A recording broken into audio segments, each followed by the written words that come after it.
नमो अरिहंताणम नमो सिद्धाणम नमो आयर्याणम नमो वज्राणम नमो लोई सवसाहुणम ऐसो पंच नमोकारो सब पावकणासेनो मंगलानम चे सवेसिन परमम हवै मंगलम। श्रीमंत स्वामी की अनुज्ञा से, गुरुदेव की अनुज्ञा से, बड़ों की अनुज्ञा से, श्रवण भगवान महावीर स्वामी के चरणों में कोटि कोटि वंदन। आचार्य प्रवरेखा चरण श्री विजय राजी महसाब के चरणों में शत नमन। संयमशील चरित्र आत्माओं के चरणों में शत नमन। ज्ञान सीखने से पहले ज्ञान सीखने का पाठ बोलेंगे। जो जन श्रद्धा भाव से करे श्रोत्रता ज्ञान, ज्ञानावरणीय कर्म टले प्राप्त करे सद्ज्ञान। आपका ज्ञान अनंत है, मुझे ज्ञान की प्यास, केवल ज्ञानी मैं बनूं, यही है अंतिम आस। केवल ऋषि मैं बनूं, यही है अंतिम आस। इन्हीं शुभकामनाओं के साथ गुरु भगवंत से, गुरुजनों से जो भी जानना है सीखा वही आप सबके सामने रखने का प्रयास है। सभी को सादर जय जिन सा, प्रणाम सा। जय जिनेन्द्र सर। अपने अणुव्रत कंप्लीट हो गए थे, तो किसी जी को कुछ पूछना है तो अपन उसको करते हैं, नहीं तो आज बड़ी से लिखना कंप्लीट करेंगे।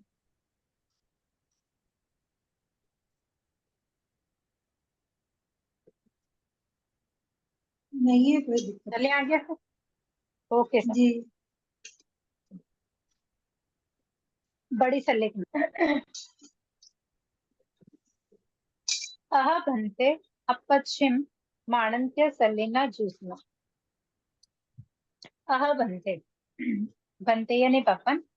अह का अर्थ है कि किसी भी अध्ययन को प्रारंभ करने से पहले अथ शब्द का प्रयोग किया जाता है। अध्ययन की बात होती, कोई सा भी अध्ययन है, तो ये जो संलेखना वाला विषय है ये एक अध्ययन है। कौन सा अध्ययन है?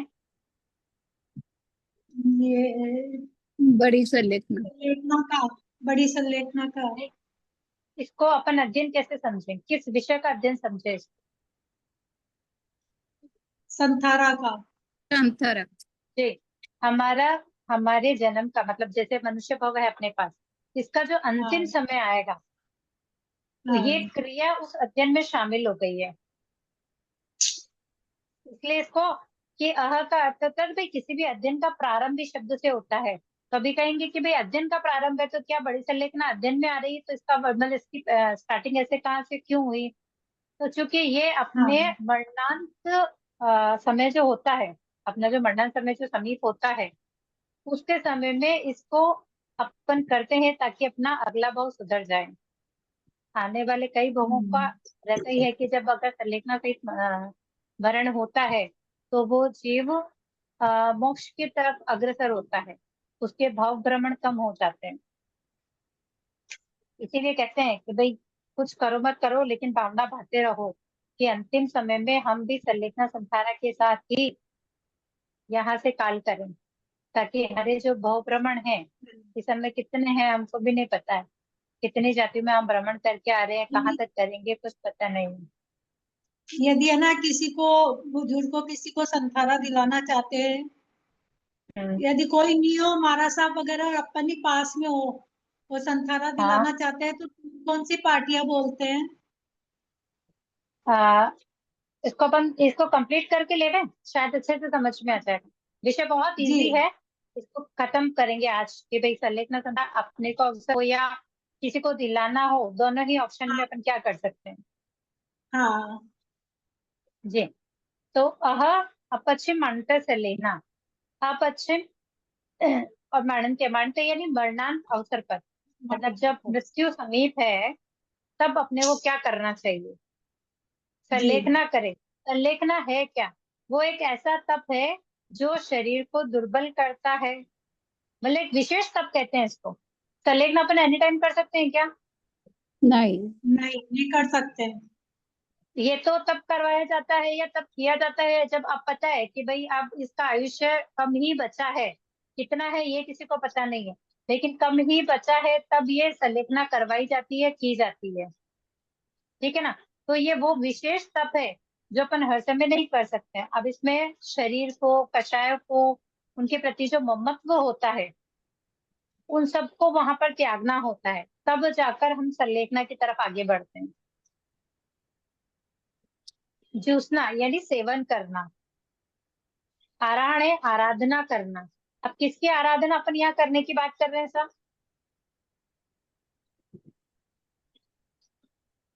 आराधना। जो विशेष तप की बात अपन कर रहे हैं उसकी आराधना अपने को यहाँ पर करनी है। मतलब जब करनी है। अंतिम समय अगर संलेखना करने का अवसर आए तो हमारे मन में भाव क्या रहने चाहिए, ये विशेष अच्छा। तप के रूप में कैसे परिवर्तित हो। देखिए, एक तो क्या है, संलेखना कर ली, मन के भाव तो चल रहे हैं कि अरे हाँ मच्छर खा रहे हैं, मुझे पानी की प्यास लग रही है, ठीक है, ऐसे भाव चल रहे हैं। अत्याचार हाँ जो है तब के वो भी हमको लग रहे हैं, लेकिन ये कब नहीं होगा, जब हमें इसकी समझ होगी।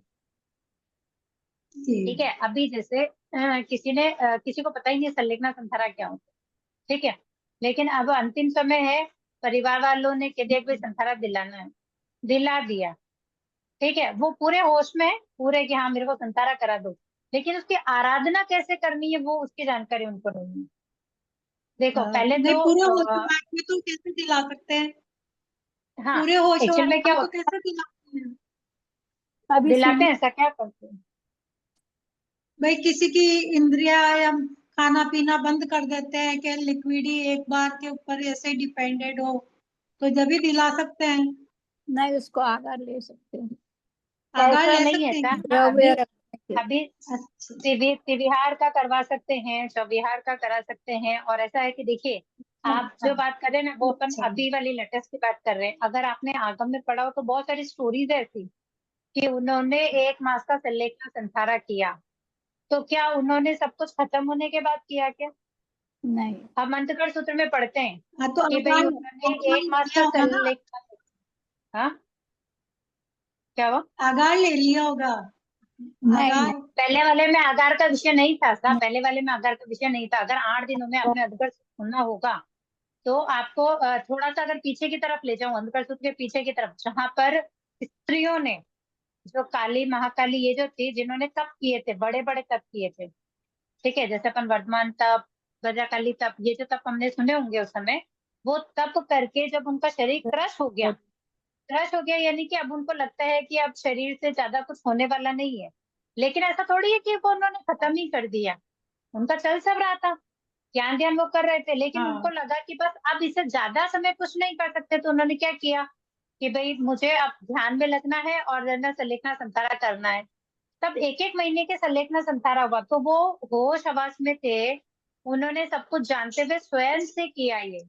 तो ऐसा नहीं कहेंगे कि कोई लास्ट, हाँ अंतिम मरण की बात है यहाँ पर।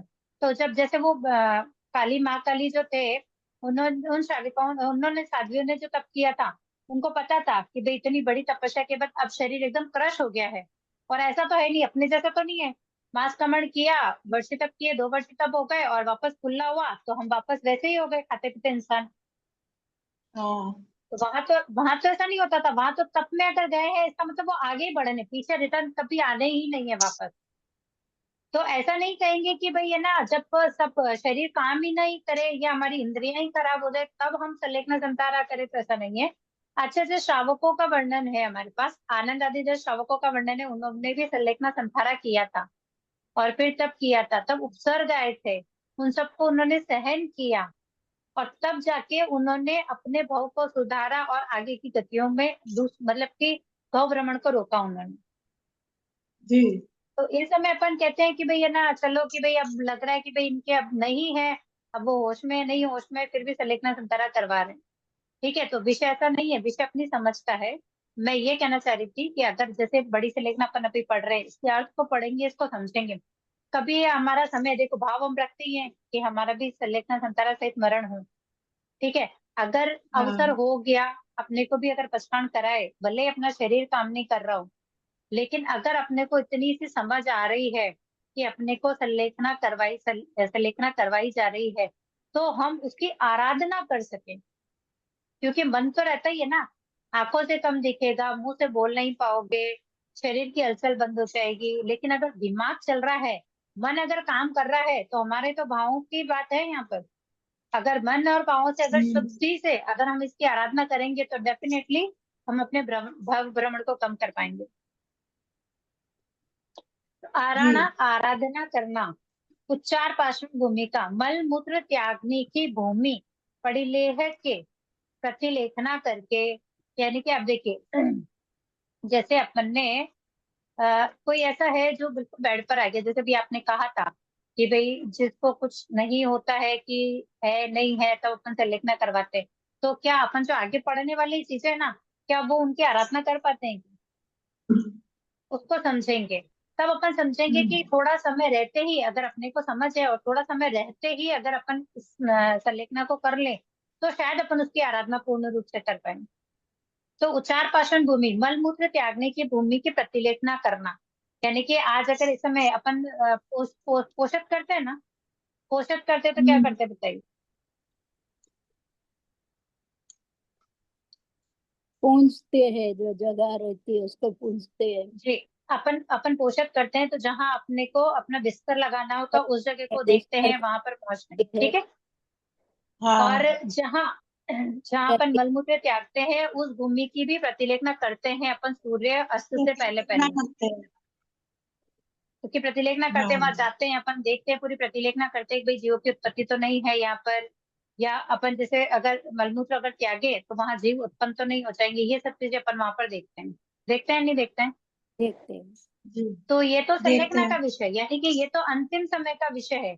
तो वहां पर अगर नहीं देखेंगे, नहीं करेंगे, तो उनका मलमूत्र त्यागने के लिए कोई भी अगर उनकी सेवा में रहा, जैसे कोई बिल्कुल बेड पर आ गया, ठीक है, अब इमरता ने कहा कि भाई इनको संतारा करवा दो, उनका मन एकदम शुद्ध तरह से चल रहा है, उनके मन में पता है उनको कि भाई नवकार मंत्र चल रहा है, ये सब मुझे प्रार्थनाएं सुना रहे हैं, प्रतिक्रमण करवा रहे हैं, महाराज ने मुझे पचपान करा दिए हैं।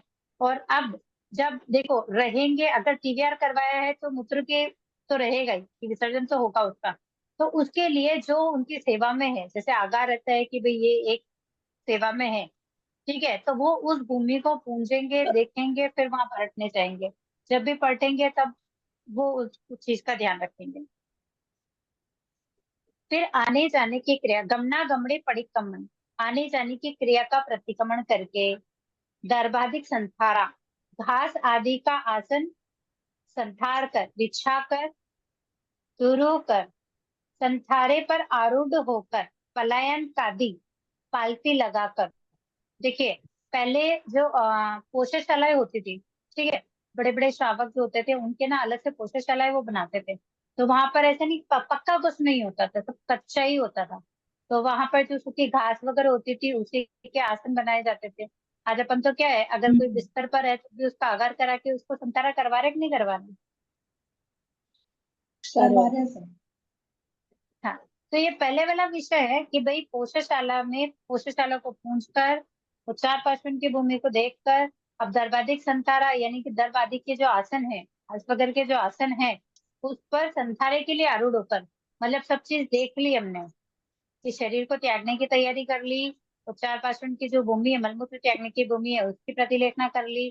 फिर आकर अपना जो आसन है, जिस पर हम धर्म ध्यान करने वाले हैं या हम लेटने वाले हैं, ठीक है, उस पर आरूढ़ होकर, पालकती लगाकर, करियल संपरिक्रम, दोनों हाथों को जोड़कर, सिर बदम मध्य अंजलि लघु एवं वयासी, मस्तक पर आवड़ कर मस्तक पर हाथ जोड़कर इस प्रकार कहें।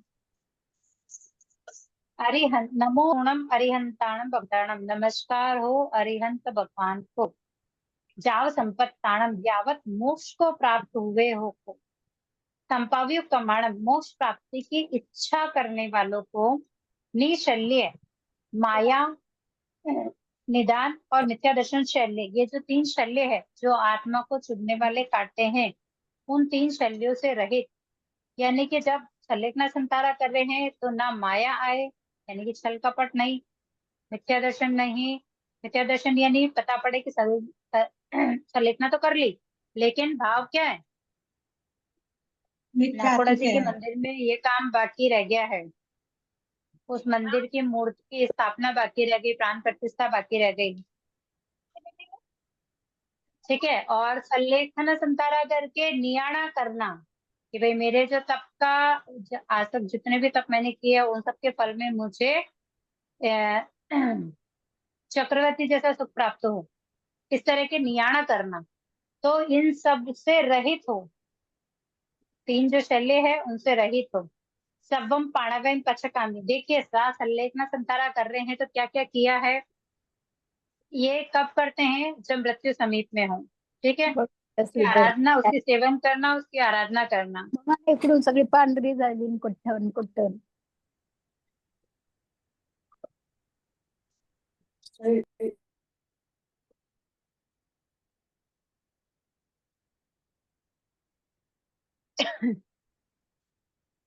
ठीक है। फिर मलमूत्र जो भूमि है उसकी प्रतिष्ठा कर। ठीक है। और मलमूत्र के आने के लिए जो जगह क्रिया लगती है उसका प्रतिक्रमण करना, यानी कि इच्छा करण वाला कार्य करना। ठीक है। और जो घास आदि है, जो आसन आदि है, उन सबकी प्रतिलेखना करना, फिर उस पर आरूढ़ होना, फिर पलक लगाकर दोनों हाथों को जोड़कर मस्तक पर ले जाकर और फिर नमोतुणम कहना। तो नमोतुणम में भी क्या बोलना है? नमोतुणम अरियंतरम भगवंतरम राव संपत्ताणम। अरहंत भगवान को नमस्कार हो, योक्ष जो यावत जो मोक्ष को प्राप्त हुए हैं। फिर संपाव्य प्रमाणम में मोक्ष प्राप्ति करने वाली इच्छा करने वालों को। तो ये जो है, जो मोक्ष को प्राप्त हो गए हैं या जो उनकी इच्छा रख रहे हैं, उनके लिए काफिर का क्या कहा कि भाई उन्होंने जैसा किया वैसा करूं, पर तीनों शल्यों का त्याग करना। क्योंकि अगर ये शल्य त्याग नहीं होंगे तो हमारी आत्मा पे कांटे लगने वाले वो तो लगते ही रहेंगे फिर। घास उसके क्यों बाद लगाना है? शुभम जी। घास क्यों लगाना पड़ता है? पहले हाँ, आसन जो होते थे ना, अभी देखो आप कभी साधु संतों को अगर विहार करते हुए देखा हो तो गाँव में जब हमारे साथ जाते हैं ना, तो या तो पुट्ठे मिल जाते हैं। आजकल तो पुट्ठे वाला सिस्टम है कि कार्टून्स मिल जाते हैं, तो हाँ, खोल के कार्टून। करके उसको सोने के लिए यूज कर लेते हैं। लेकिन पहले गाँव में ये चीजें नहीं होती थी। पहले गाँव में घास मिलती थी, तो जो सूखी घास है ना उसको बिछाकर उसका आसन बनाते थे, मतलब उसको सैया की तरह बिछा के, फिर जो कपड़े उनके पास होते थे ना, क्योंकि ज्यादा कपड़े साधु संत रखते नहीं थे, तो जो एक बिछाने का होता था उस पर बिछाकर फिर वो सोते थे। अच्छा, ओके, थैंक और यू. आजकल आजकल अपन समझ सकते हैं कि जो पुट्ठे अपन यूज करते हैं कार्टून वाले, तो वो कार्टून वाले पुट्ठे वैसा यूज करते हैं, तो उसको यूज करते हैं और मतलब उसको आसन अपने सैया की जगह यूज कर लेते हैं। तो यहाँ जो घास का विषय है वो संथारा संथारा के समय से लेखना जब कर रहे हैं उस समय जो आसन है उसकी बात वहां पर की गई।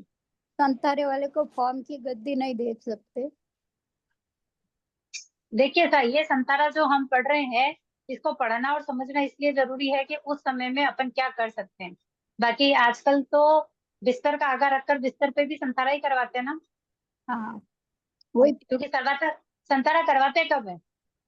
जब डॉक्टर ये कह दे कि बस अब अंतिम इनका कुछ समय ही बचा है। ठीक है, अंतिम. कुछ समय ही बचा है तब। ठीक है। जी, जब भी करवाते हैं। हाँ, हाँ, तो जब कुछ समय ही बचा है तो सोचते हैं कि समय पता पड़े कि ज्यादा समय निकाल दिया और उनका जीव निकल गया तो संसारा ही नहीं ले पाएंगे। इसके लिए आगार रखकर आजकल सिस्टम भी हो गया ना, अगर हॉस्पिटल्स में भी दिखाते हैं तो वहां भी बेड लगता ही लगता है, हाँ, तो उसका आगार रखकर बाकी सबका त्याग कर दिया जाता है। जी, तो किन किन चीजों को छोड़ना होता है? सबम सभी प्रकार के प्राणायाम वायम प्राणातिपा जीव हिंसा का त्याग, कचकामी प्रत्याज्ञान करता हूँ। मुसावायम झूठ झूठ. का त्याग करता हूँ। अदिनादान अधतादान यानी चोरी का त्याग करता हूँ। बेहुड़म मिथुन सेवन का त्याग करता हूँ। परिग्रह परिग्रह रखने का त्याग करता हूँ। कोहम माणम क्रोध क्रोध. मान जाओ मिथ्या दर्शन सल्लम। यावत मिथ्या दर्शन शल्य यानी कि 18 पापस्थान। जो 18 पापस्थान है, प्राणातिपात नशवात कदन मिथुन परिग्रह क्रोध मान माया लोभ राग देश कलह विख्यान पेशून्य पर परिवार धृति रति माया रसावाद मिथ्या दर्शन ये 18% है, इन 18 स्थानों का त्याग करना। तो अब आप सोचिए, अब तक ऊपर पढ़ा था उसमें क्या सिर्फ कैसे हटना है, क्या करना है, ये बताया गया था। ठीक है, उसके बाद हाँ तीनों कांटे कितनी जो शल्य थे उनका त्याग करना है, उनसे रहित होकर संलेखना धारा करना। ठीक है, उसके बाद में 18 पापों का त्याग करना, क्योंकि जब तक 18 पापों का त्याग होगा नहीं तब तक हम इसकी आराधना कर पाएंगे नहीं। अकर्णिजम जोगम, अकरणीय योग्य कार्य किया हो, जो कार्य करने योग्य नहीं है वो क्या हो, तिविहम तिविहणम, 3 करण 3 योग से। देखिए, ये सलेखना संतारा 3 करण 3 योग से लिया जाता है। करूँ नहीं, कराऊं नहीं, अनुमोदू नहीं, मन से, वचन से, काया से। तो जब जो संलेखना ले रहा है उसके अंतिम उसका अंतिम समय अपनी आत्मा के लिए ही होता है। बाकी कौन क्या कर रहा है क्या नहीं कर रहा है उसको से फर्क नहीं पड़ता है, तब जाके वो उसकी आराधना कर सकता है। करंतम्पि अन्नम न समनु जानामि, दूसरों से करते हुए को भी भला नहीं समझू, समनु जानामि यानी भला भी नहीं समझूंगा। जम पीएम, देखिए पहले जो पढ़ा वो क्या था, 18 पाप। 18 पाकिस्तान।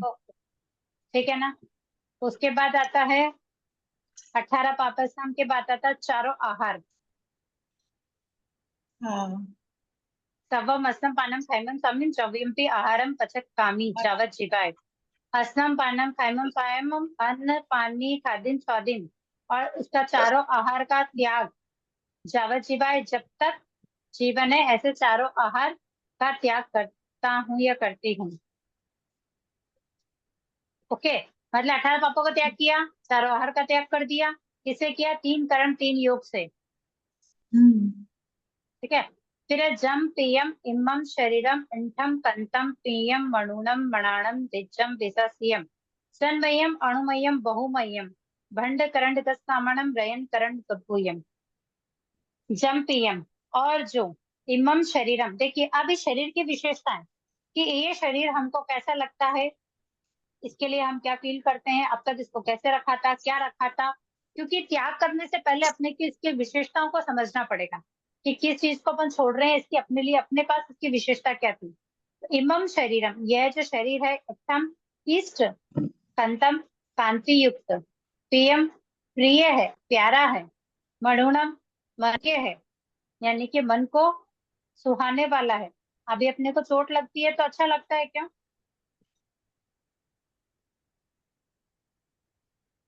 अगर इस शरीर को मच्छर काटे तो अच्छा लगता है क्या, नहीं लगता है। ठीक है, मणानम यानी अत्यंत मनोहर, कभी कभी हम अपने को देख के कि यार आज मैं कितनी सुंदर लग रही हूँ। ठीक है, तो मनोहर है, अत्यंत मनोहर है। तीजम, धीरज रखने वाला, धैर्यशाली है। अभी कुछ भी तकलीफ होती है तो बहुत सारे लोग ऐसे होते हैं जो हाँ कि नहीं संभाव में रहना है, बहुत तकलीफ होती है फिर भी कहते हैं आनंद मंगल है। गुरु भगवंत को सुना है, कभी गुरु भगवंत ऐसे कहते हैं कि नहीं आज स्वास्थ्य ठीक नहीं है, आप कभी भी जाके उनको बोलोगे मथे नंदामी तो वो कहते हैं कि आनंद मंगल है। विश्वासीम, विश्वास करने योग्य है। हम क्या कहते हैं, भाई धर्म ध्यान करना है तो ये शरीर है जब तक कर लो, इस पे विश्वास कर सकते हैं, बाकी किस पे करेंगे विश्वास। तन्मयम, मानने योग्य है, अणुमयम, विशेष सम्मान को प्राप्त हुए हैं, बहुमयम, बहुत मानने योग्य है, भंड करण गट सम्मानम, आभूषणों के करंडक के समान। आभूषणों को कहाँ पर रखते हैं, अगर आपके पास गोल्ड के आभूषण है तो आप उन्हें कहाँ पर रखते हो, नौकर में। लॉकर में। तो ये जो शरीर है इसको हम भी अब तक लॉकर की तरह ही संभाल के रख रहे हैं कि भाई नहीं इस पे ये नहीं होना चाहिए, इसको ये नहीं होना चाहिए, थोड़ा दुखता है तो तुरंत दवाई लगाते हैं, तो तुरंत डॉक्टर के जाते हैं। तो उसको भी हम वैसे ही संभाल के रखते हैं जैसे अपन आभूषणों को संभाल के रखते हैं, रत्नों को संभाल के रखते हैं। ये शरीर हमारा आभूषण और रत्नों से कम नहीं है। ठीक है, उसकी इतनी सार संभाल करते हैं, किन किन चीजों से अपन इसको बचाते हैं वो भी देख लेते हैं। माणम सीयम, यानी उसको सर्दी ना हो, माणम उन्हम, गर्मी ना हो, माणम कुहा, भूख ना लगे, माणम पिबासा प्यास न लगे, माणम पाला सर्प न काटे, माणम चौरा चोरों का भय न हो, माणम दंसम सग्गा डांस मच्छर न सतावे, माणम पाइये वात पित्त कफ पित्तीय कफीय संबंधी रोग ना हो, यानी कि वात पित्त कफ आदि संबंधी रोग ना हो, संधिवायम सन्निपात ना हो, विवाह रोगायंका अनेक प्रकार से रोग और आतंक, परिसाह शुद्धा आदि परिशह, जो 20 प्रकार के परिचय हैं वो, सॉरी 22 प्रकार के परिचय हैं वो, हुआ सग्गा उपसर्ग, क्योंकि अगर संलेखना संतारा करते हैं तो मैंने कहा था अभी कि अगर पावकों के बारे में जानेंगे पढ़ेंगे कि भाई उन्होंने अपनी कोशाशाला के अंदर संतारा लिया था, तब वहां उनको उपसर्ग भी आए थे, तो वो देव तिर्यंश आदि या मनुष्य द्वारा कष्ट दिए जा सकते हैं, उपसर्ग कोई सा भी होता है, देव का आता है, तिर्यंश का आता है, मनुष्य का भी आता है। पासा फसंतु स्पर्श करे संबंध करे ऐसे शरीर का चर में हिम अंतिम श्वासोस्वाहिम, श्वासोश्वास मतलब सांस लेना और छोड़ने के साथ वो सिरामी त्याग करता हूँ। मतलब मैं इस अंतिम समय में ये जो जितनी भी बातें कही गई है उन सबको वो सराहती हूँ। ते कट्टू ऐसा करके कालवंग अंक कमाने काल की आशंका नहीं करता हुआ विचरे। जैसे भी आपने बोला ना कि भाई बहुत मतलब कुछ इंद्रिया काम नहीं करे तब लेना है, नहीं ये तो अपन पहले भी ले सकते ना, क्योंकि कालवंग अंक कमाने काल की आशंका नहीं करता हुआ, भाई काल कैसा होगा क्या होगा उसकी आशंका नहीं करनी है। क्यों नहीं करनी और कैसे नहीं करनी, तो वो अतिचार के अंदर अपने को समझ में आया, यह लोग असंसर पाओगे। इस श्लोक में राजा चक्रवर्ती आदि के सुख की कामना नहीं करनी, परलोक संसर पाओगे, परलोक में देवता इंद्र आदि के सुख की कामना करना, नहीं करना तो अतिचार ही नहीं होगा, करना है ये नहीं अतिचार है वो। तो अगर इस तरह अगर संलेखना संतारा किया और ऐसी अगर कामनाएं करते हैं तो अतिचार लगता है। जीविया संसर पाओगे, महिमा प्रशंसा फैलने पे बहुत काल तक जीवित रहने की इच्छा की हो, आशंका की हो, कैसे बताइए। ये लोग तो परलोक तो समझ में आ गया कि चक्रवर्ती को जितना सुख है वैसे सुख की प्राप्ति करना, परलोक में जो इंद्र है वैसे सुख की कामना करना, जीविया संसर पाओगे समझाइए। जी, मतलब मैं अभी तक बहुत साल जीव, यदि बीमार है तो ये बीमारी से ठीक हो जाओ और जीव। नहीं नहीं नहीं नहीं, बहुत काल तक जीवित रहने की आशंका करना, मैंने हाँ, संलेखना कर लिया है, ठीक है। अब दो चार लोग होता ही है ना, हम जाते हैं कहीं सलेख, जिन्होंने संलेखना संतारा ग्रहण किया उसके दर्शन करने जाते हैं ना अपन, जाते हैं। तो ऐसा पूरा गांव उमड़ जाता है कि भाई नहीं उन्होंने संलेखना किया, चलो दर्शन करके आते हैं, दर्शन करके आते हैं। तो जब ऐसे बहुत सारे लोग दर्शन करने आते हैं या फिर उनकी तारीफ करते हैं कि नहीं भाई बहुत संभावित है, प्रशंसा अच्छे करते हैं हैं, हाँ। उनके, उनका संतारा सींच जाए, संतारे में रहे, साता में रहे, ऐसे भाव से बातें ना कोई उनके सामने, तो उनके मन में क्या विचार आ जाए कि मेरी महिमा और फैले, दूर दूर से लोग मेरे दर्शन करने आए, ठीक है, ऐसे अच्छा, भाव जब आ जाते हैं, इस तरह अगर वो महिमा फैलने के लिए ऐसी इच्छा करे कि नहीं अभी तो मैं थोड़ा और जीऊंगा तो मेरी महिमा और फैलेगी,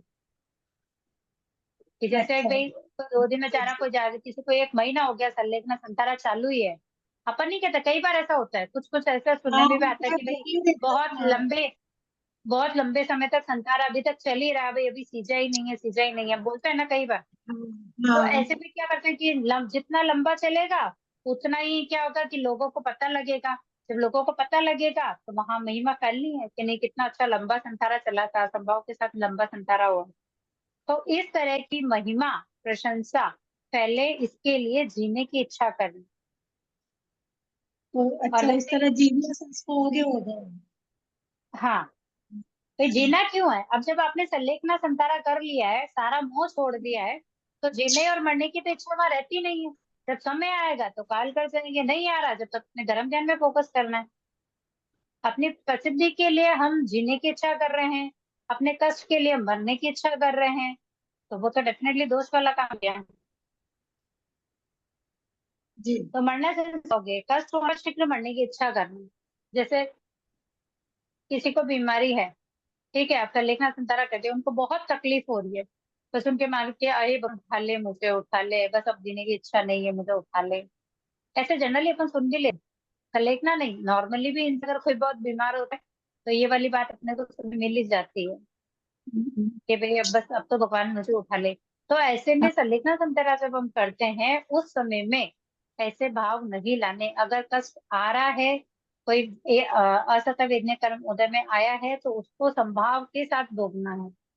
ऐसी कल्पना ही नहीं करनी, ऐसी इच्छा ही नहीं करनी कि भाई मैं जल्दी ही मर जाऊं तो इस दुख से मुझे छुटकारा मिल जाए, क्योंकि ऐसा करने से इस विशेष तप में अतिचार लगता है, प्लस हमारे कर्मों का बंध होता है। वहां निर्जरा जो हो रही है उसमें कर्म बंध भी साथ में शामिल हो जाते हैं। फिर काम भोग हिंसा पाओगे, काम भोग की अभिलाषा करनी। जो मैं देव से यारो जो मैं देव से यारो कहो तस मिच्छामि दुक्कडम। तो दिवस संबंधी अतिचार दोष लगा हो तो तस मिच्छामि दुक्कडम, उसका पाप मेरे लिए निष्फल हो। तो ये अपने बड़ी संलेखना कंप्लीट हो गई है। यहाँ हमने क्या क्या समझा एक बार फिर से अपन रिपीट कर लेते हैं। ओके, जब भी संलेखना संतारा करते हैं तब ये कब आता है, जब मृत्यु समीप दिखती है तब संलेखना किया जाता है। क्यों किया जाता है? ये विशेष प्रकार का तप है, अपने शरीर पर जो कषाय है या ममत्व है हमारा इस शरीर के ऊपर, उस सबको त्यागना यह इम्पोर्टेंट है, क्योंकि ये जब अपन त्यागेंगे तभी सल्ले की तरफ अपन आगे बढ़ पाएंगे।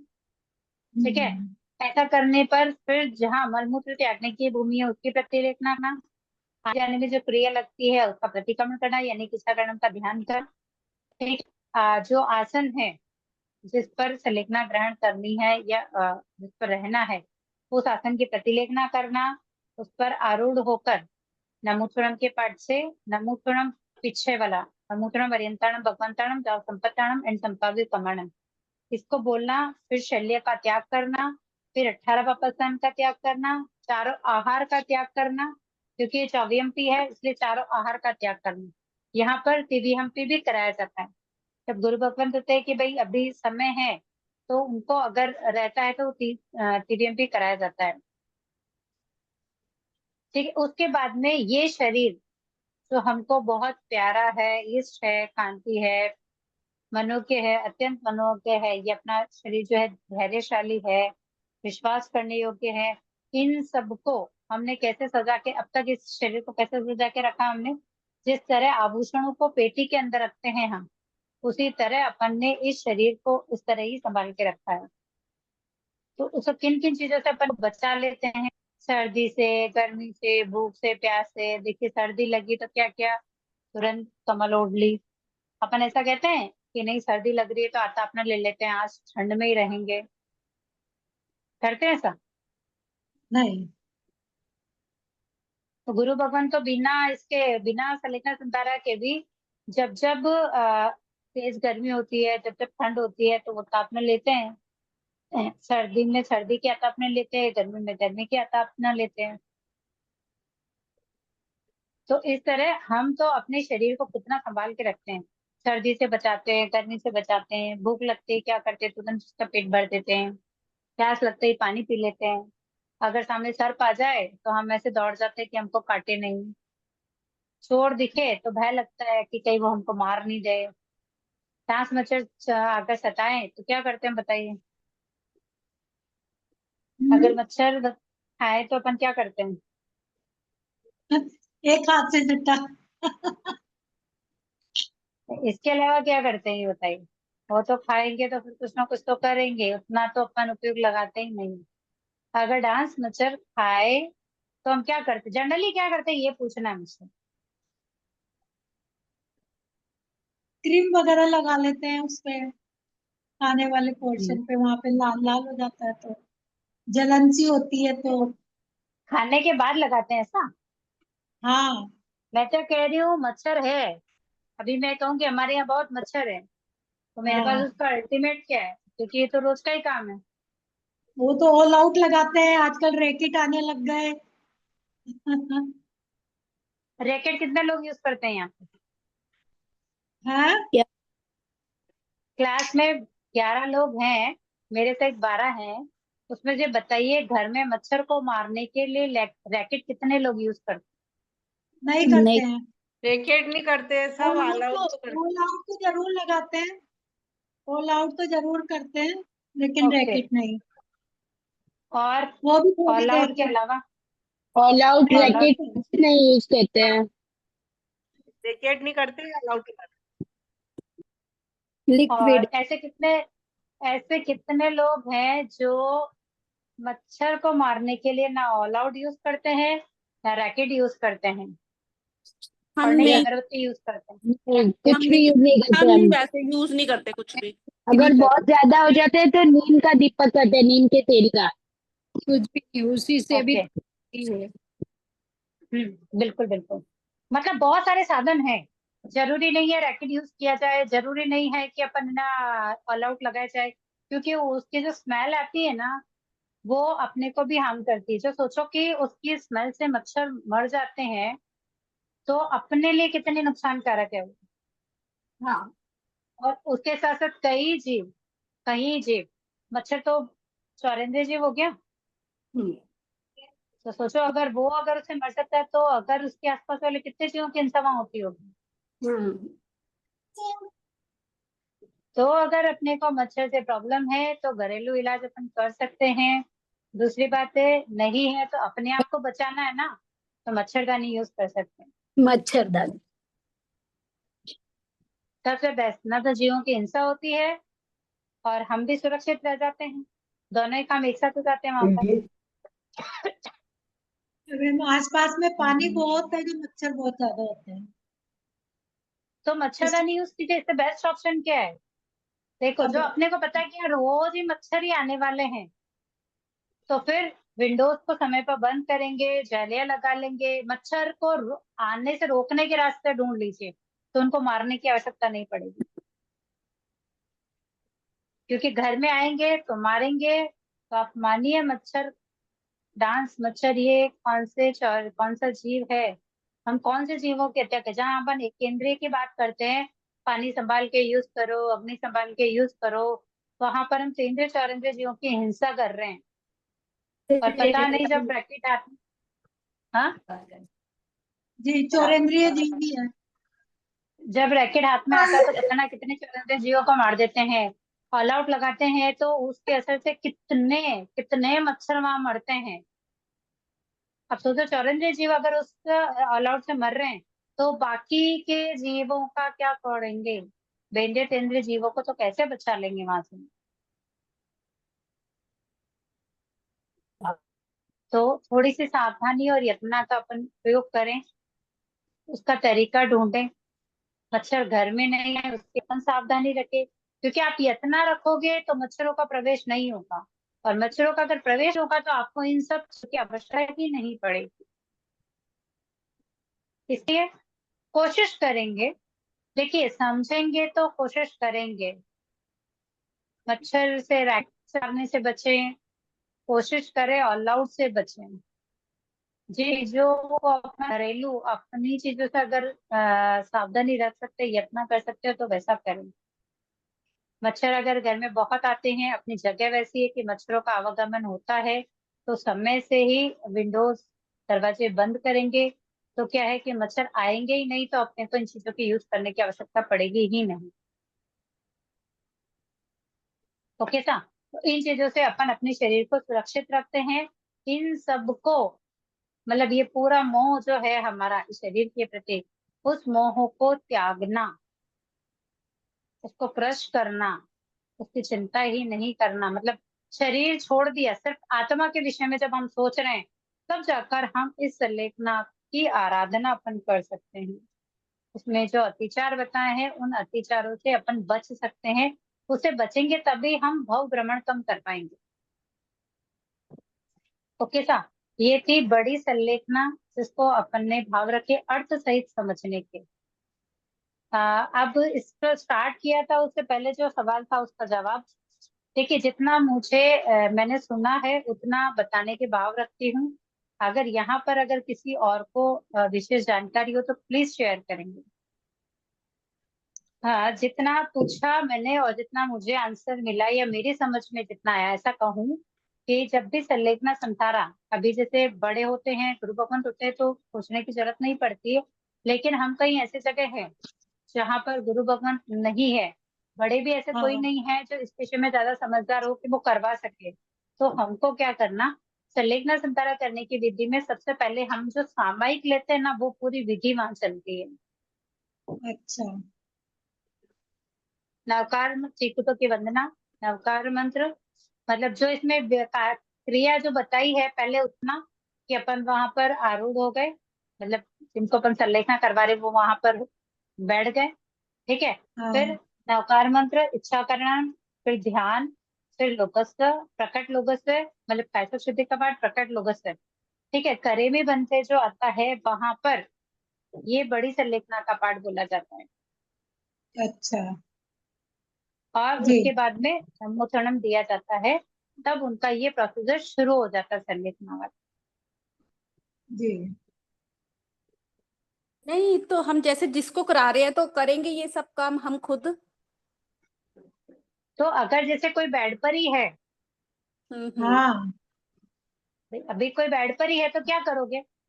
अगर आपको कह रहे हैं कि भाई आप दिलाओ, अगर वो होश में है, उन्होंने हाथ जोड़े हैं, आप उनको संलेखना संतारा करवा रहे हो, करवा दूं, लेकिन उनका इशारा अपने को समझ में आ रहा है कि वो हाँ बोल रहे हैं, तो आपको ये सब पाठ बोलने होंगे, उनके सामने उच्चारण करने होंगे, ताकि उनको ध्यान रहे कि मैं संलेखना को ग्रहण कर रही हूँ।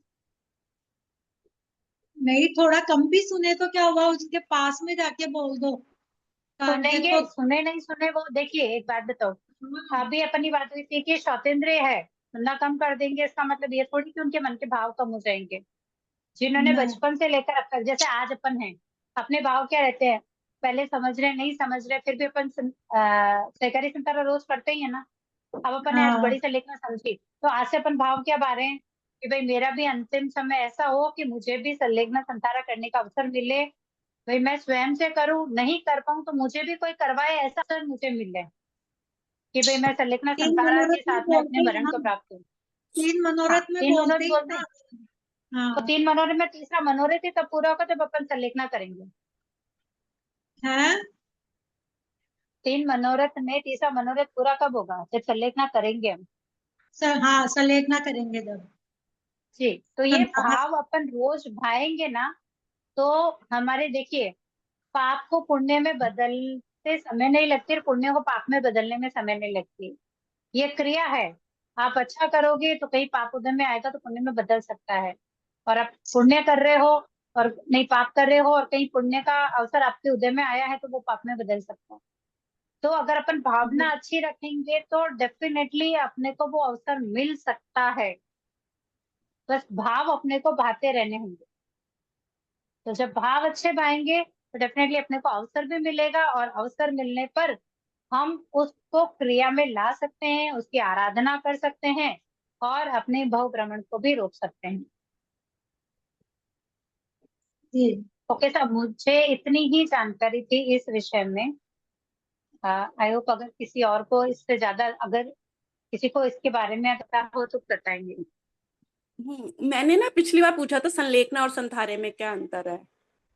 नहीं, वो नहीं पूछ रहे हैं, संतारा नहीं नहीं नहीं दिलाते नहीं, हैं जब कौन हाँ, सी नहीं पार्टी नहीं में। मैं उसका आपका आंसर आपका क्वेश्चन ड्यू है ऐसा, क्योंकि क्षमा याचना, मेरे को थोड़ा समय ही नहीं मिला, मैंने देखा नहीं बुक में और मैंने पूछा भी नहीं, मैं भूल गई। चलो ठीक है। संलेखना और संथारा वाला में मतलब मेरे दिमाग से क्लिक हो गया था, क्लास छूटी तब याद था मुझे, लेकिन तुमसे पूछना था वहां तक मैं पहुंची नहीं, बात नहीं हुई थी तो मैं भूल गई। मैंने लिख के रखा था लेकिन बुक खोली नहीं, इसलिए ध्यान में नहीं आया। ट्राई माय बेस्ट कि नेक्स्ट क्लास में पक्का कोशिश करती हूँ। संतारा लेना चाहते हैं, हम समझ नहीं पाए, वो संतारा बोल रहा है, हम कुछ अलग ही समझ, तो क्या वो समझ जाता है? आपकी आपकी आवाज ब्रेक हो गई और मुझे लमसम आपकी बात समझ में नहीं, प्लीज एक बार फिर से कोशिश करेंगे? कोई संतारा करना चाहता है, मतलब अंतिम समय में संतारा संतारा बोल रहा है, उसकी वाणी हम्म, बराबर नहीं, हम समझ नहीं पा रहे संतारा कह रहे, और फिर वो उनकी डेथ हो जाए तो वो क्या संतारा हो सकता है? उनके भाव में तो रह गया। हाँ देखो वो समझ रहे हैं, उनको पता है। अभी जैसे आज अपन ने पढ़ा, ठीक है, संसारा क्या होता है, क्यों करना है। अब हाँ अपना अंतिम समय है, ठीक है। अब हाँ मन में भाव ऐसे ही है कि भाई कोई अंतिम समय आ गया मेरा, कोई मुझे संसारा करवा दे, मैं भी इस विश्व की आराधना कर लूं। ऐसे भाव हाँ लाते लाते ही काल प्राप्त हो जाते हैं, तो डेफिनेटली वो उस संसारे पक्ष में ले जाते हैं। हाँ वही। क्योंकि हम तो कहते ही है ना कि हमारा जैन धर्म भावों पे ही तो टिका है। हाँ तो मेरे पापा देखिए का वैसे अर्जुन वाली था। हाँ मेरे पापा फरमाइए। का वैसे हुआ था, हम छोटे थे तो वो बोल रहे थे शायद संतरा संतरा, तो हमें समझ में नहीं आ रहा था। फिर बाद में ऐसे वो जाने के बाद ऐसे क्लिक हुआ कि वो संतरा मांग रहे थे। मतलब ऐसा होता है ना कि देखिए ये भी अपनी पुण्यवाणी से ही मिलने वाला है।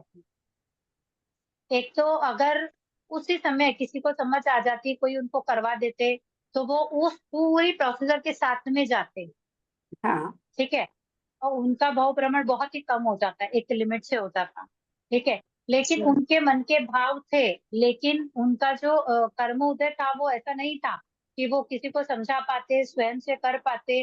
बस उनके हाँ भाव थे। अब वो उनके भाव उनके साथ रहेंगे जहां भी उनका जन्म होगा। अगर जैसे देवगति में हुआ, फिर से अगर मनुष्य बनेंगे ना, तो वो संसारा वाला विषय उनके पास रहेगा ही रहेगा। ओके। क्योंकि संसारा हर किसी के नसीब में नहीं होता है। क्योंकि सम्यक भी जीव जा, संसारे की तरफ आगे बढ़ता है। वो स्वाध्याय बन के भी जाते थे सब, यानी धर्म ध्यान भी करते थे।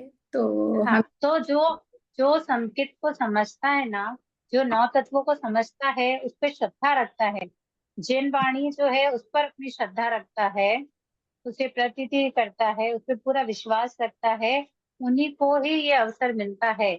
और जहां अगर थोड़ा चूक रहे हैं, इसका मतलब अभी भी हमारे अपने में वो कमी है, अभी और पता कि नहीं है हमको। क्योंकि जिनके पुण्य हुए हैं और जिनको संसारे का अवसर मिलेगा वो होगा। लेकिन अगर वो चूका, इसका मतलब कहीं कहीं पुण्यवानी भी कमजोर पड़ रही थी वहां। Okay okay. लेकिन उनके भाव थे, उनके हाँ भाव थे। वो जब कभी वापस अवसर मिलेगा, उनके भाव में ये चीज रहेगी। कहते ना कि अपन नहीं कहता है कि भाई अंतिम समय में उनकी ये इच्छा थी, पूरी नहीं हुई। हम तो उसको पूरी नहीं कर सकते, नहीं कर सके। ठीक है। लेकिन वो जो जीव है जिसकी ये इच्छा थी, उसके मन में वो इच्छा चलेगी। कहीं कहीं जब उसको अवसर मिलेगा ना, तो उसकी पुण्यवानी उद्यम में आएगी, और तब बकायदा ये संसारे के साथ में वापस जन्म मरण से छुटकारा पाएंगे। Okay thank you. Okay sir ये हाँ जी। आगे का एक पार्ट और ले लेते हैं, फिर इतिहास का विषय हम पढ़ लेते हैं। तस्य धम्मस्य केवली इतिहास। प्रणतस्य। सॉरी, आप लोगों की आवाज बहुत ब्रेक हो रही, मुझे ही हो रही है कि सबको हो रही है? नहीं आ रही है। मेरे यहाँ आपकी आवाज आ रही ब्रेक हो हमें। रही है? नहीं, मेरी जो आवाज बोल नहीं आ रहे हैं रही उनकी क्या? आवाज मुझ तक नहीं आ रही है। कुछ कुछ आवाज ब्रेक हो रही है। अभी जिन्होंने क्वेश्चन जो कुछ बोल रहे थे ना, उनकी आवाज ब्रेक हुई है मेरे यहाँ। अच्छा अच्छा। वापस फरमा दीजिए। हाँ बहुत ब्रेक हो रही है मैडम, बीच में बहुत ही ब्रेक ब्रेक हो रही है। मेरी मेरी आवाज ब्रेक हो रही है? नहीं हाँ नहीं हमें हाँ तो आ रही आपकी है। आपकी आपकी तो क्लियर आ रही है। ओके। वही जो बोल रहे हैं, अगर मुझे उनकी आवाज नहीं आ रही तो प्लीज जिसको समझ में आ रहा है वो एक बार वापस से दोहरा देंगे, तो अपन उस बात को अपन कर पाएंगे।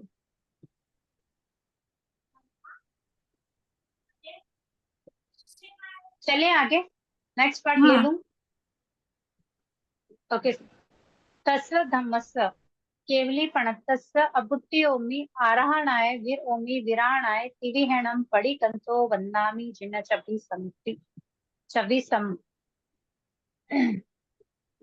तस्य धम्मस्य यानी कि उस धर्म की, केवली प्रणतस्य केवली परुपित।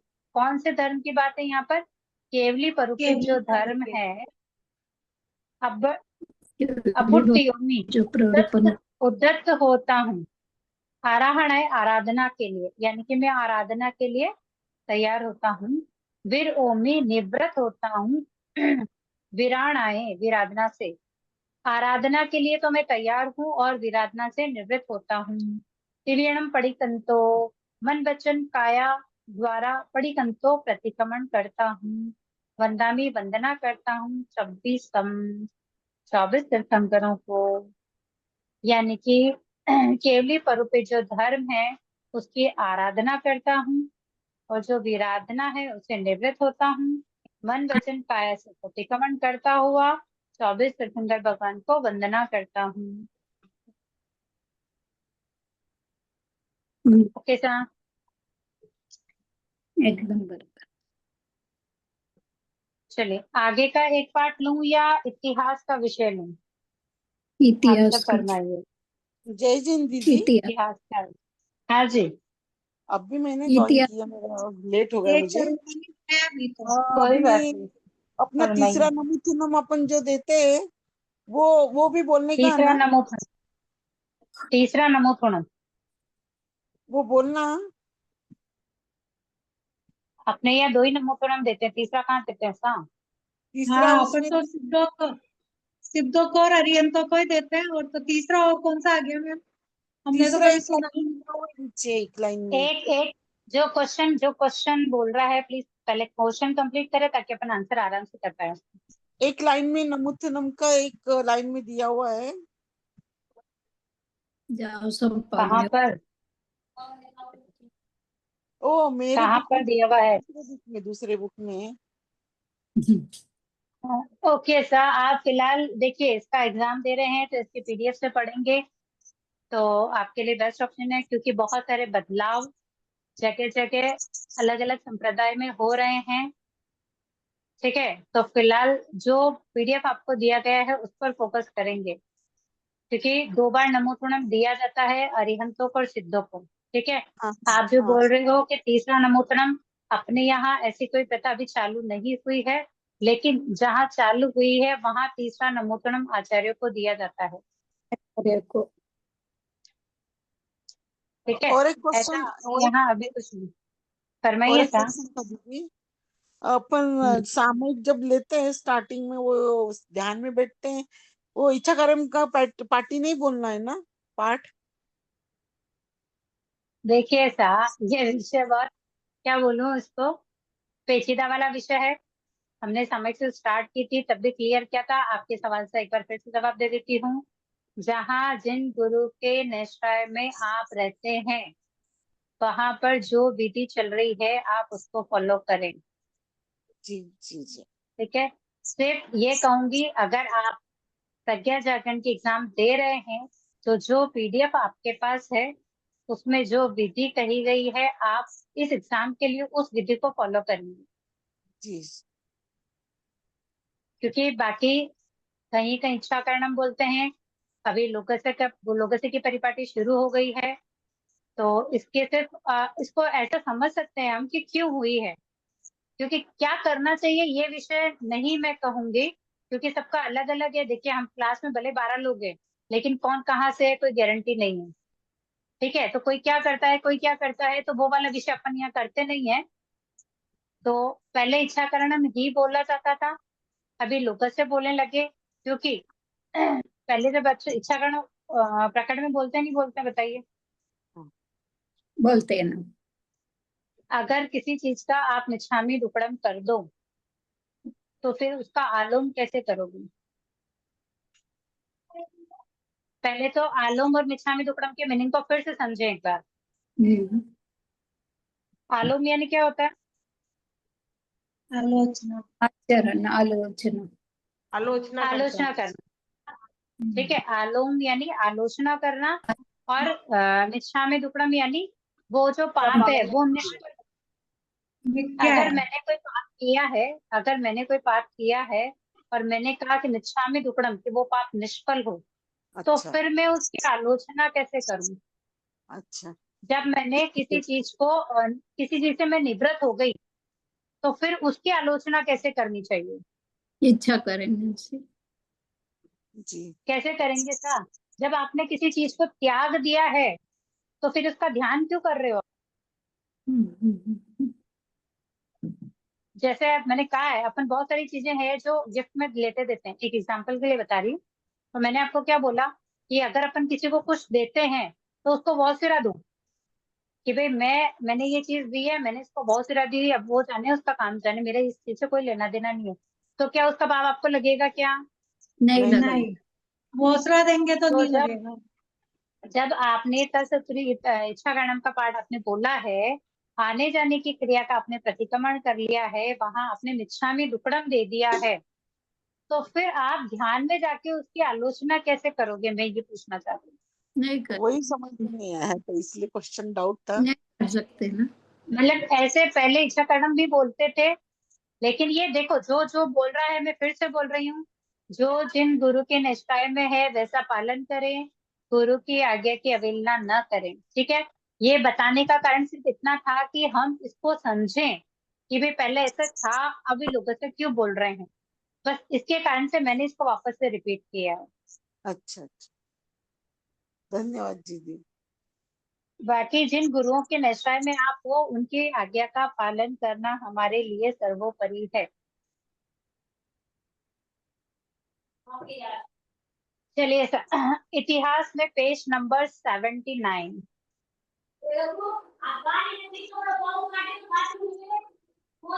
प्लीज पीछे के बैकग्राउंड को साउंड बंद कर लीजिए। इतिहास में पेज नंबर 79 आज हम पढ़ने वाले हैं बिंबिसार श्रेणी। मगध सम्राट बिंबिसार श्रेणी, उनके बारे में पढ़ेंगे हम। भगवान जीवित धर्म थे, उनका संयम अनुत्तर था, उनके शिष्यों को भी संयम मूर्ति बनाए हुए था। महानिर्ग्रंथ अनाति के अनुसार संयम को देखकर मगध सम्राट बिंबिसार श्रेणिक भगवान के उपासक बने। यह वह जीवन के पूर्व काल में बुद्ध के उपासक थे। जो राजा श्रेणिक बिंबिसार श्रेणिक थे, वो बुद्ध के उपासक थे, लेकिन अनाति मुनि से जब वो मिले, उसके बाद में वो भगवान के उपासक गए। और उनकी जो रानी थी, पटरानी चेलना जो थी, वो तो पहले से ही महावीर भगवान की उपासिका थी। उसे सम्राट के जैन बनने के अनेक प्रयत्न किए। सम्राट ने उन्हें बौद्ध बनाने का मतलब जो चेलना रानी थी, उन्होंने बिंबिसार श्रेणी को जैन धर्म से जोड़ने की बहुत कोशिश की।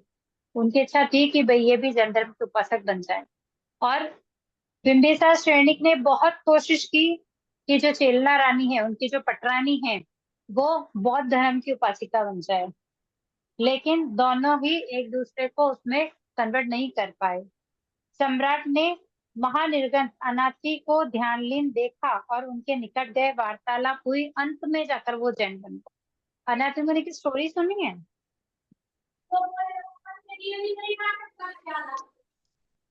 प्लीज पीछे का बैकग्राउंड बंद कर लीजिए साहब। अनाति मुनि की स्टोरी सुनी है क्या? हाँ जी, सुनी हुई है। सुनिए सर। सुनी है ना? तो अनाति मुनि कैसे मुनि बने, फिर ये श्रेणिक बिंबिसार श्रेणिक उनके संपर्क में आए।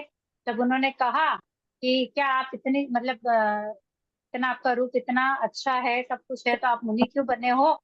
मैं आपका, वो बोले मैं तो नाथ हूँ। तो उन्होंने कहा आ जाइए, आप मैं आपका नाथ बोलिए बन जाता हूँ।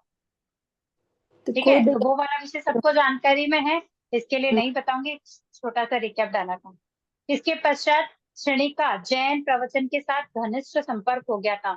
सम्राट के जो पुत्र थे महामंत्री अभय कुमार, वह भी जैन ही थे।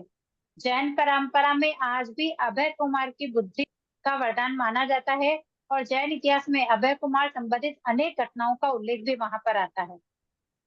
क्षणिक की 23 रानियां भगवान के पास प्रवजित हुई और उनके अनेक पुत्र भगवान के शिष्य बने। सम्राट क्षणिक ने अनेक प्रसंगों में उनका उल्लेख आता है। मतलब पहले वो खुद बौद्ध धर्म के उपासक थे, ठीक है, अनाथि मुनि से मिलने के बाद वो जैन धर्म के उपासक बने। उनका पुत्र, उनके रानियां वो सब भगवान के निश्चय में उन्होंने दीक्षा को अंगीकार किया।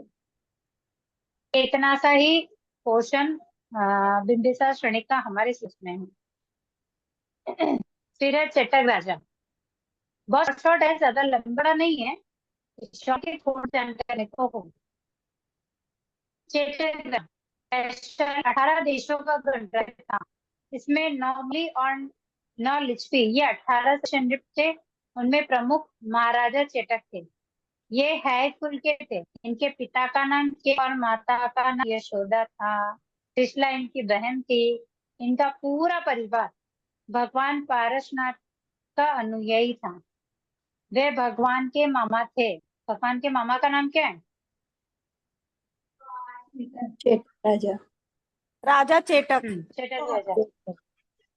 जैन शावक में उनका प्रमुख स्थान, राजा चेटक जैन शावकों में प्रमुख स्थान है।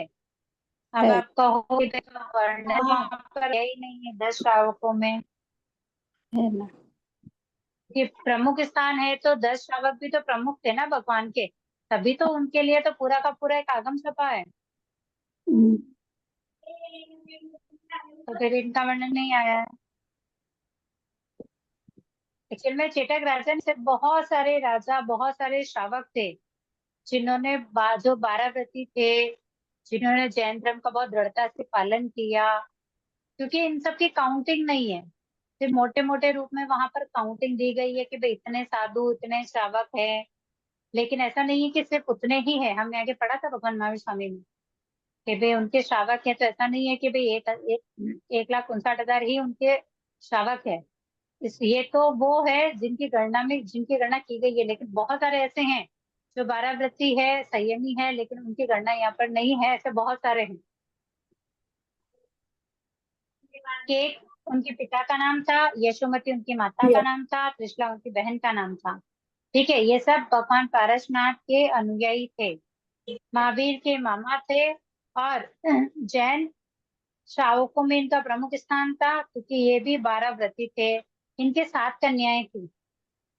चेटक के सभी जमाता प्रारंभ से ही जैन थे। सिर्फ शैणिक राजा तो थे, वो जैन नहीं थे, लेकिन पीछे मतलब अंत में वो भी जैन, उन्होंने भी जैन धर्म को मान लिया।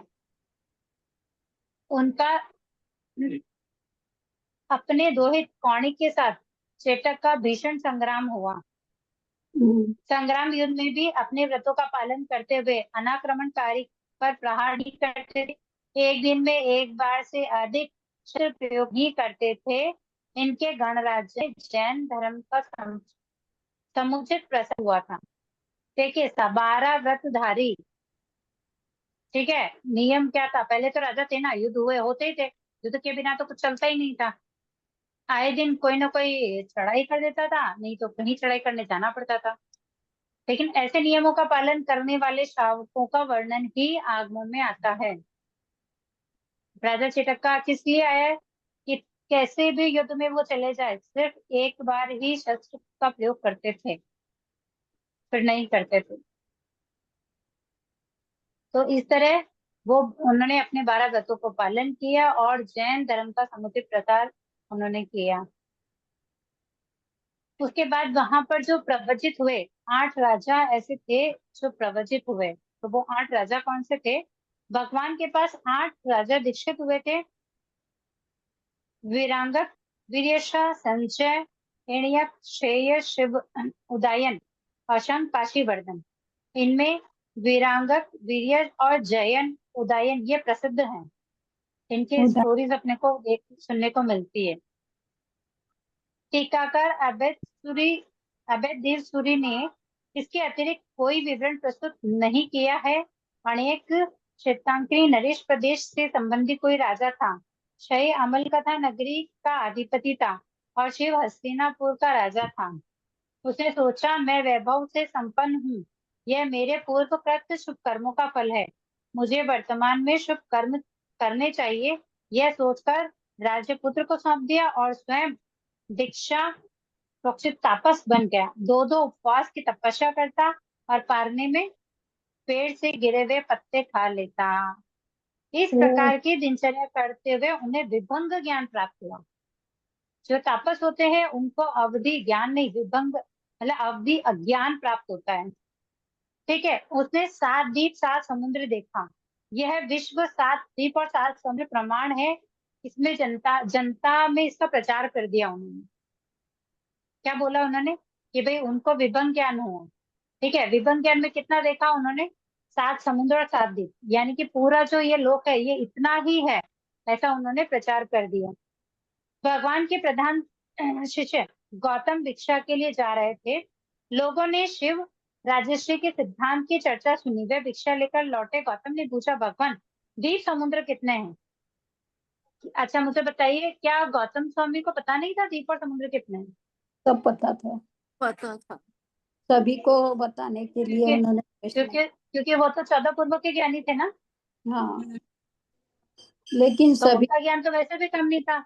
हाँ, बहुत छोटे छोटे प्रश्न उन्होंने पूछे, जैसे जिज्ञासा बस हम पूछ लेते हैं, वैसे बहुत छोटे छोटे प्रश्न उन्होंने पूछे। उनका पूछना ऐसा ही था, पहले तो उनकी विनम्रता थी, उनका विनय था, और दूसरा भगवान ने आंसर दिया, ये हमारे लिए उपदेश है, हमारे उपदेश। लिए कस्ता है। तो भगवान से पूछा, भगवान द्वीप और समुद्र कितने हैं? तो भगवान ने कहा असंख्य है, नॉट काउंटेड, असंख्य है।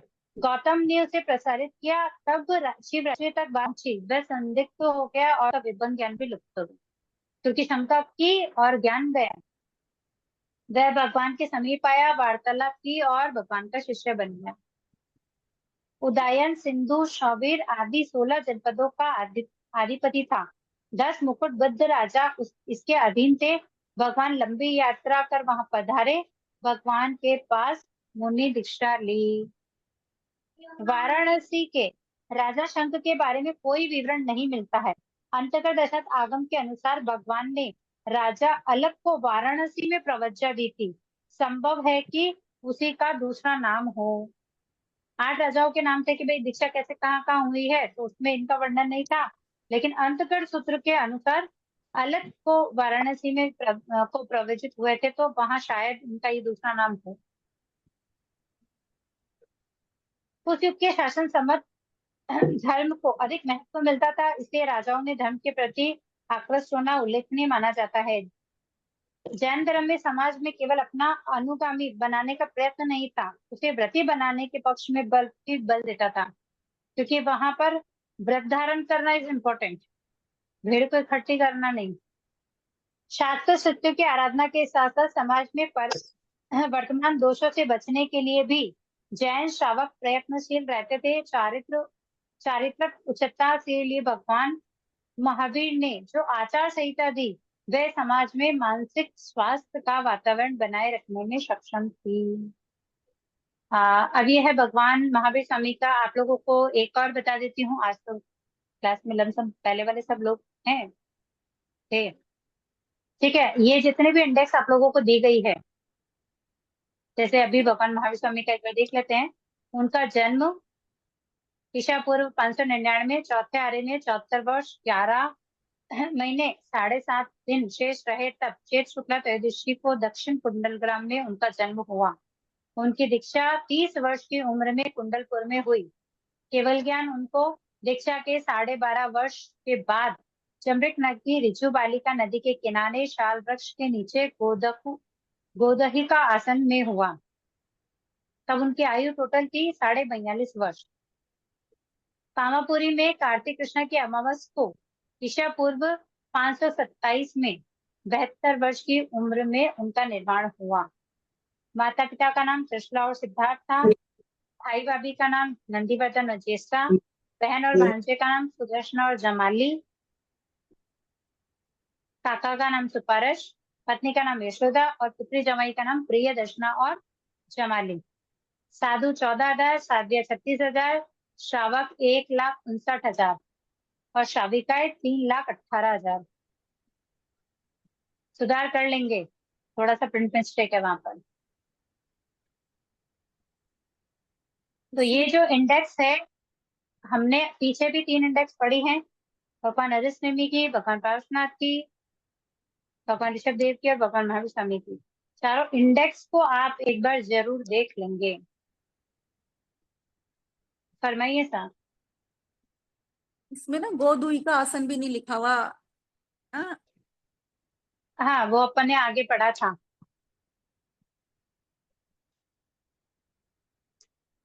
आगे हमने पढ़ा था, क्वेश्चंस कहीं से भी आ सकते हैं ऐसा के लिए, लेकिन ये इंडेक्स का रूप जरूर आप देख लेंगे, क्योंकि संभवतः दोनों पेपर में, पीछे 2 पेपर के अंदर ये इंडेक्स ऐसा का ऐसे भी इंडेक्स जैसा ही पूछा गया है, तो इसको जरूर देख लेंगे।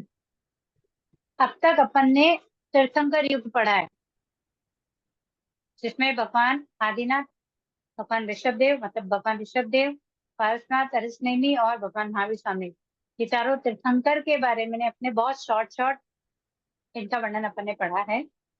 नेक्स्ट है केवली युग। पहला है तीर्थंकर युग, दूसरा है केवली युग।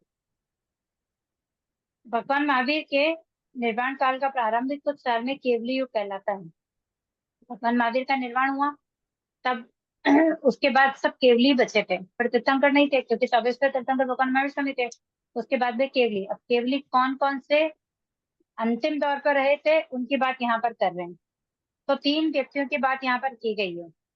केवल ज्ञान के प्रमुख 3 व्यक्ति है जिनकी बात यहाँ पर की गई है, क्योंकि उनका वर्णन हमको सब जगह पढ़ने के लिए मिलता है।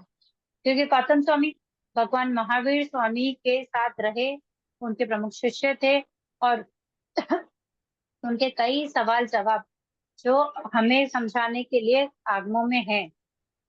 और दूसरे खंडर सुधर्मा स्वामी जो भगवान महावीर स्वामी के पहले पटधर बने थे, और जम्बू स्वामी जो सुधर्मा स्वामी के शिष्य थे। ये केवली जो बने केवली युग के, ये 3 प्रमुख हैं जिनका वर्णन अपन यहाँ पढ़ेंगे। तो पहला है गंधर गौतम। इनका मूल नाम इंद्रभूति था। ये गोबर गांववासी गौतम गोत्रे ब्राह्मण थे, मतलब गौतम इनकी सरनेम थी। ये ब्राह्मण थे, गोबर गांववासी के थे, और गोत्र गौतम इनकी गोत्र थी।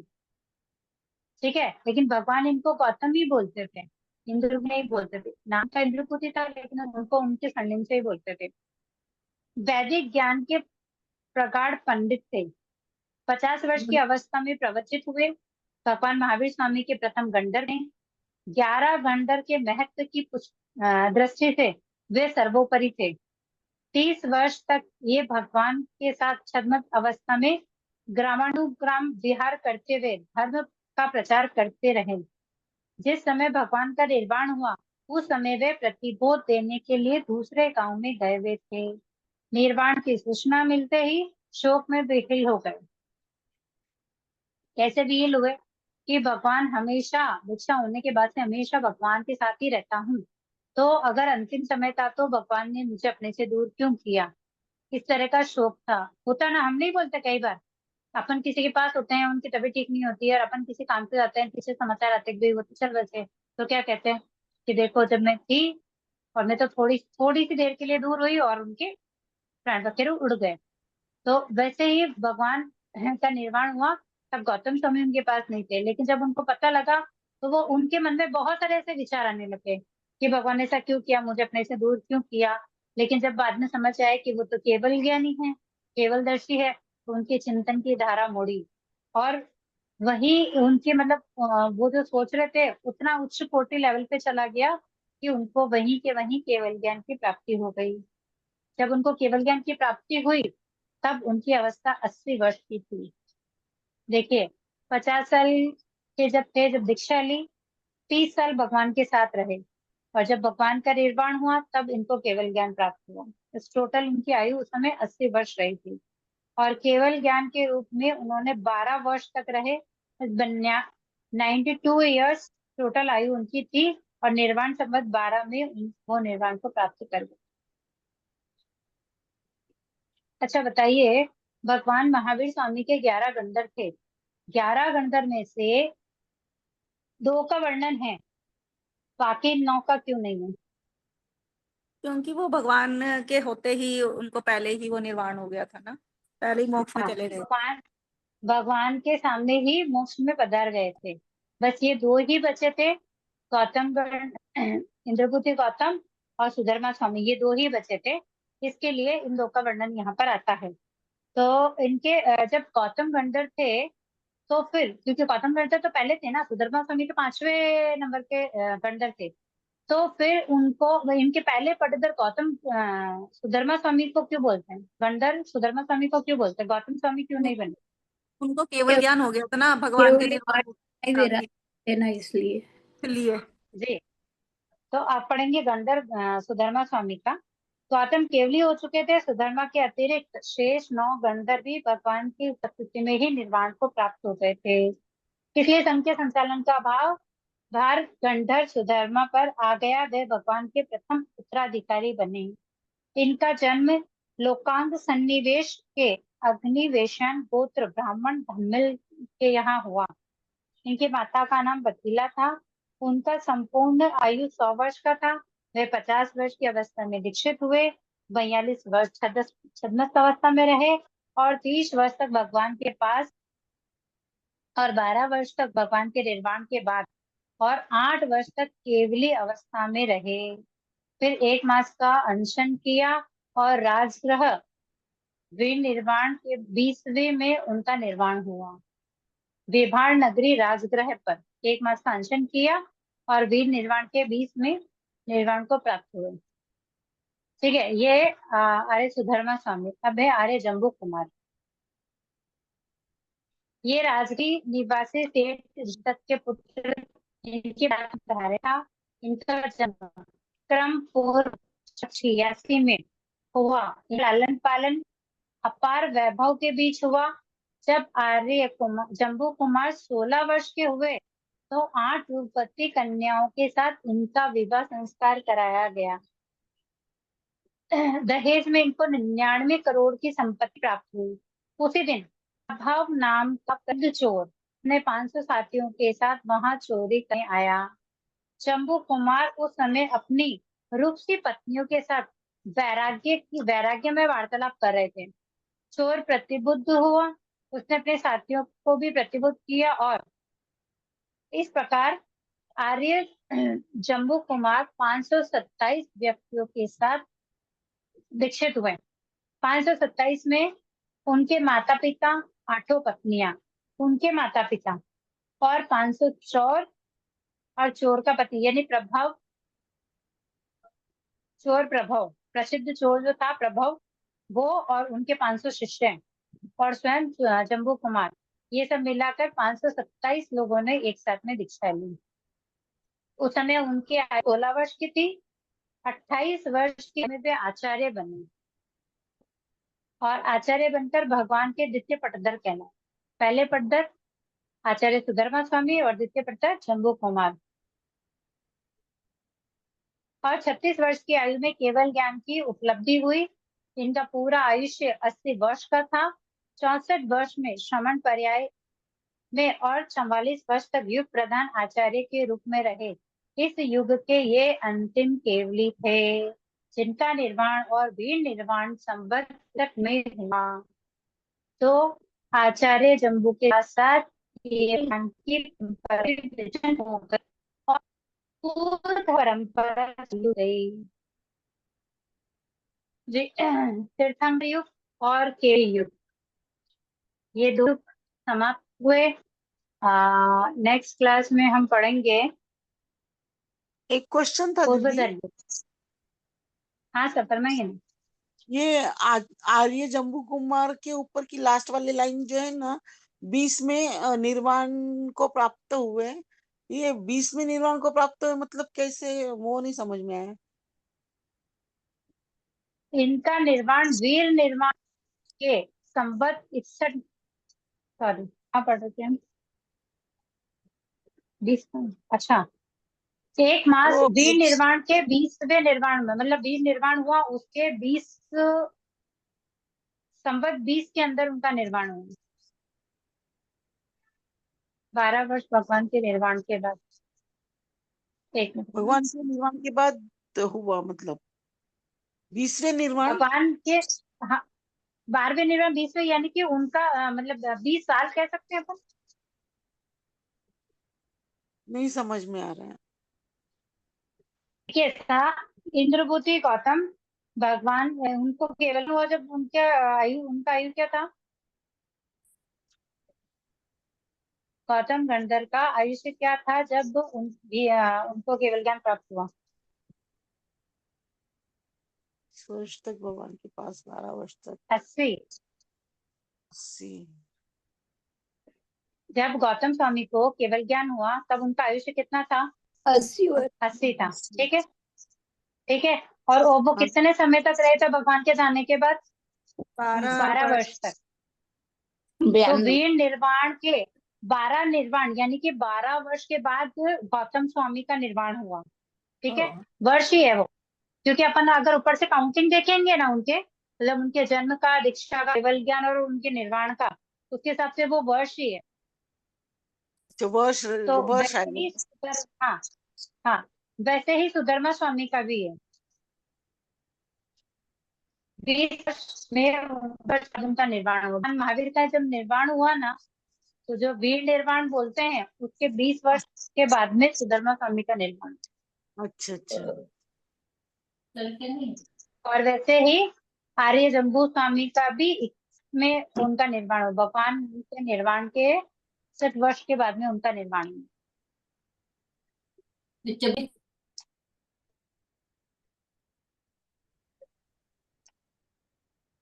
61 वर्ष ऐसा ओके लिख सर। सकते हैं ना उधर?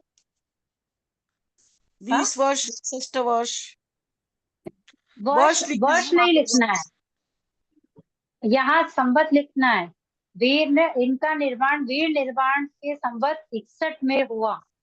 ये वर्ष हम समझ रहे हैं कि अपन जो काउंटिंग कर रहे हैं ना, अपन अभी वर्ष से चल रहे हैं ना, पहले संवत ही चलता था ना, वर्ष कहाँ चलता था। फिर संवत लिखना है क्या? हाँ जी, संवत 61 में हुआ, संवत निर्वाण 20 में हुआ, 12 में हुआ, ऐसे लिखना है। नहीं, संवत और वर्ष में क्या अंतर होता है? ये वीर निर्वाण के समय की बात है, था उस समय संवत बोलते थे, अभी अपन वर्ष के रूप में इसको जानते हैं। अच्छा। पर जैसा अपने को यहाँ कहा गया है, अपने को वैसे ही शब्दों का प्रयोग करना पड़ेगा।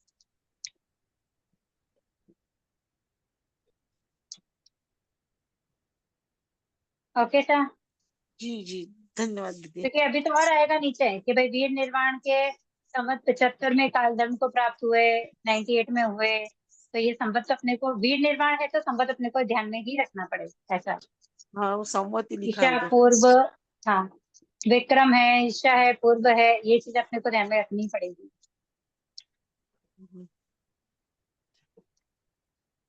Okay sir. ये बाकी वाले को अपन ही पढ़ेंगे, मतलब नेक्स्ट क्लास में ही पढ़ेंगे। हाँ। इस वीक में भाव रखते हैं कि ये इतिहास भी और प्रतिक्रमण का भी अब हिंदी बचा है, ज्यादा टफ तो है नहीं, कंप्लीट करते हैं ताकि आप लोगों को रिवीजन का समय मिल जाएगा। क्योंकि आप लोगों को रिवीजन मिलेगा, एक बार आप पढ़ लोगे, फिर क्वेश्चन पेपर डालती हूँ पुराने वाले वापस से, तब आप उनको करेंगे तो थोड़ा और इजी हो जाएंगे।